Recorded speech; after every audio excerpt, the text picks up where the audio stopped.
Sénégalaises, Sénégalais, mes chers compatriotes, nous voici au terme d'une année exigeante, une année d'efforts qui appelle un regard lucide sur le chemin parcouru et une parole claire sur celui qui s'ouvre devant nous. Ce moment est d'abord celui de la reconnaissance. Reconnaissance envers nos forces de défense et de sécurité qui accomplissent leur mission avec professionnalisme, discipline et un sens élevé du devoir. Reconnaissance envers nos autorités religieuses et coutumières, gardiennes de l'équilibre social, de l'apaisement des consciences et des valeurs qui fondent notre vivre ensemble. Reconnaissance aussi envers les Sénégalaises et les Sénégalais d'ici comme de la diaspora.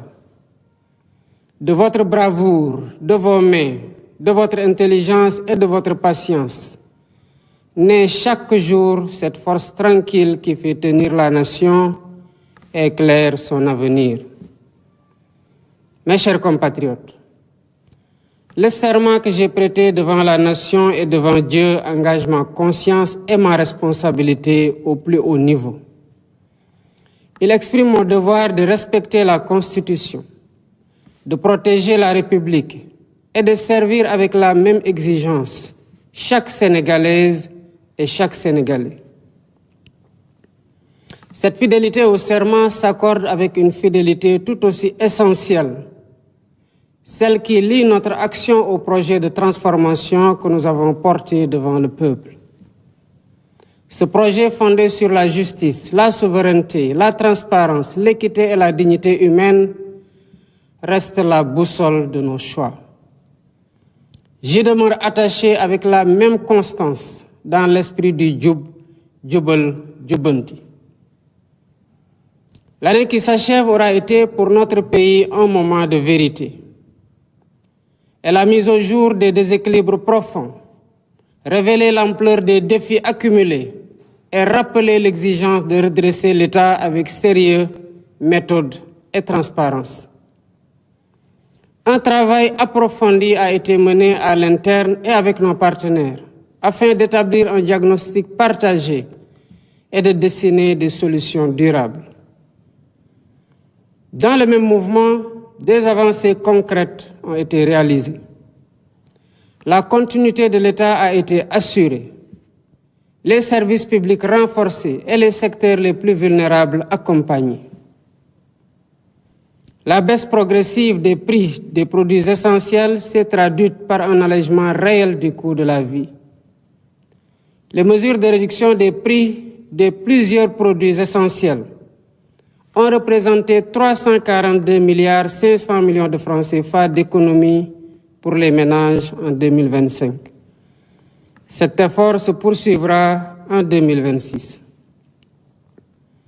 Je tiens à cet égard à saluer l'engagement du Premier ministre Ousmane Sonko et de l'ensemble du gouvernement. L'amélioration progressive de l'environnement des affaires, l'intensification de notre diplomatie économique et la tenue du Forum Invest in Sénégal ont renforcé la crédibilité du pays et consolidé son positionnement comme une destination d'investissement fiable et attractive. Mes chers compatriotes, la décision politique de porter le registre national unique à 1 million de ménages a rendu l'action sociale plus juste et plus efficace en orientant les appuis vers celles et ceux qui en ont réellement besoin. Cette exigence d'équité s'est prolongée par un soutien accru à l'autonomisation économique des femmes et des jeunes, avec l'émergence de 1060 coopératives productives solidaires. Dans le domaine de la santé, le gouvernement a constamment cherché à améliorer le quotidien des familles. Des structures de proximité ont été ouvertes ou réhabilitées, les plateaux techniques renforcés, le SAMU rapproché des terroirs et des maternités mises à niveau. Cet effort s'est traduit en 2025 par l'ouverture de 34 postes de santé et le déploiement de 76 ambulances médicalisées. Ce nombre sera porté à 112 ambulances médicalisées en 2026. L'année 2025 a également marqué des progrès décisifs dans le champ productif, notamment grâce à la mise à disposition d'équipements appropriés et d'intrants suffisants aux acteurs agricoles. Dans les campagnes, la production céréalière a dépassé 2 500 000 tonnes, tandis que la filière arachidière a retrouvé une dynamique porteuse. L'industrie a connu un tournant avec la relance de la Sonacos, après 2 années d'arrêt, recréant plus de 2300 emplois directs. Cet effort se poursuivra en 2026 grâce à une dotation de 25 milliards destinée au renouvellement de l'outil de production.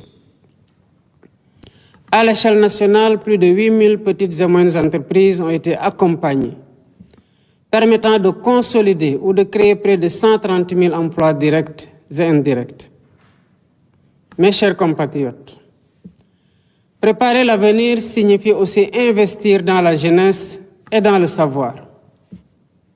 2401 salles de classe ont été livrées, accompagnées de 1389 blocs administratifs, 1112 blocs d'hygiène et 92 km de clôture sécurisés. 2000 enseignants ont été recrutés dans les zones prioritaires et plus de 500 enseignants-chercheurs vont rejoindre les universités, les instituts supérieurs d'enseignement professionnel et les écoles supérieures. 8 nouveaux ISEP vont renforcer l'accès à une formation professionnelle supérieure de qualité, tandis que les réformes des curricula, l'intégration des DARA dans l'éducation nationale, la réorientation vers les sciences, les technologies et les formations professionnelles et numériques vont accompagner cette transformation. Enfin, les infrastructures ont continué de transformer la vie quotidienne. Près de 280 km de routes ont été livrés. Plus de 100 km de pistes rurales ont reconnecté 86 localités. Et l'accès à l'eau potable comme à l'électricité s'est élargi.